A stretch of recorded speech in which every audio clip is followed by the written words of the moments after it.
What's up, guys? Welcome to HomeCraft Cocktails. Cocktails you can make from the comfort of your home. My name is Briss, and today we'll be going over the Negroni.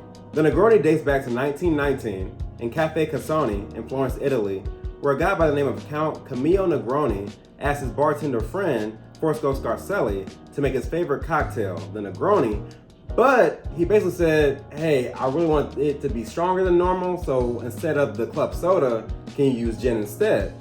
And so his bartender used that recipe and then added an orange garnish instead of the lemon garnish that the Americano uses, and thus the Negroni was created. And it immediately took off in popularity, and the Negroni family took full advantage of this opportunity. So they created the Negroni distillery in the same year of 1919, and even made their own ready-made version of it called the Antico Negroni. So now that we have that brief history lesson out of the way, we'll be going over how to actually make the drink. And here today, as a special guest, I have my girlfriend Sia. It's her birthday this week, so in commemoration of that, we're doing her favorite cocktail, the Negroni. So, to start off, you want to place a nice big ice block in your glass.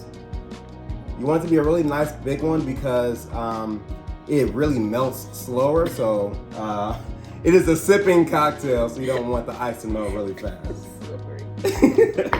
There you go. And then we're going to start off with an ounce of gin.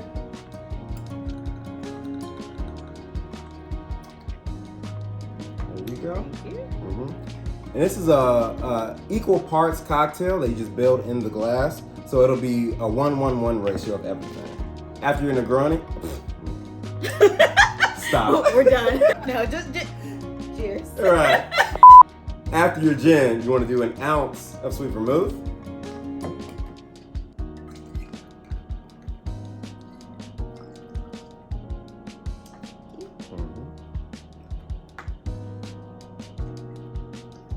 There you go.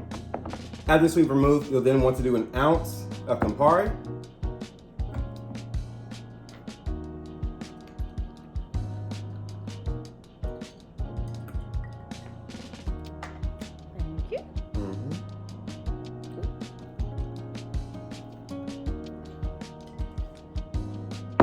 And then once you have all three of your ingredients in there, you'll want to give it a stir for about 10 to 15 seconds. I'm an amateur. Well, you have a smaller bar spoon, so it's a little harder because mine is larger. Let's go with that. Yeah. There we go. Okay. I need to get my rhythm going. Right. And then after you're done stirring your cocktail, lastly, you want to do an orange peel as a garnish.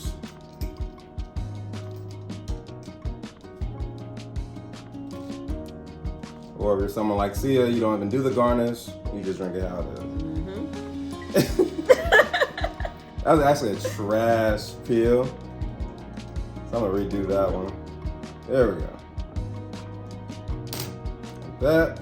And you wanna just squeeze it over the cocktail, get those nice oils out of the orange peel, run it around the rim really quick. You can either just drop it right in, or you can do a nice little twist over the drink and then drop it in. And there you have the Negroni.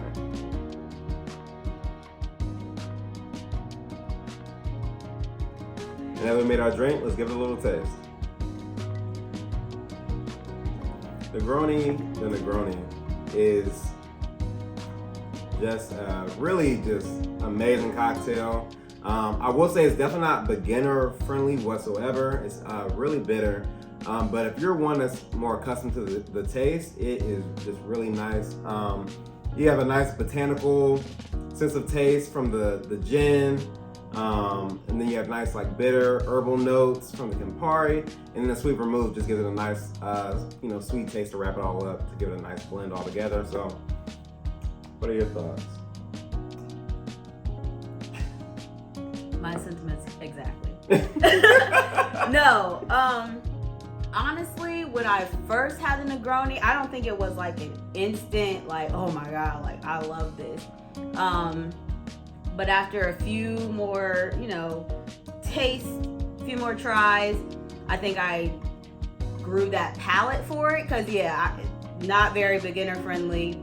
as he was saying, if you're not one that's really used to or experienced bitter cocktails, and kind of gives me a slight like grapefruit kind of bitterness taste, which I'm not a fan of grapefruit, but I guess it's the combination of the gin and the sweet vermouth that really just ties everything together. So I don't know, he's kind of an acquired taste, if you will, but very easy cocktail to make, and now one of my favorites. Exactly. And honestly, I didn't want to say it earlier, but it is my favorite cocktail too. But the spotlight is on you because this is your birthday week. So I wanted to highlight that it was your favorite cocktail, but it is also my favorite. Like she said, easy to make. It tastes great. Once you get over that overwhelming bitter taste, it is a phenomenal cocktail that I recommend to anyone. So thank you guys for joining us on this week's episode of HomeCraft Cocktails. We'll see you next week for the next one.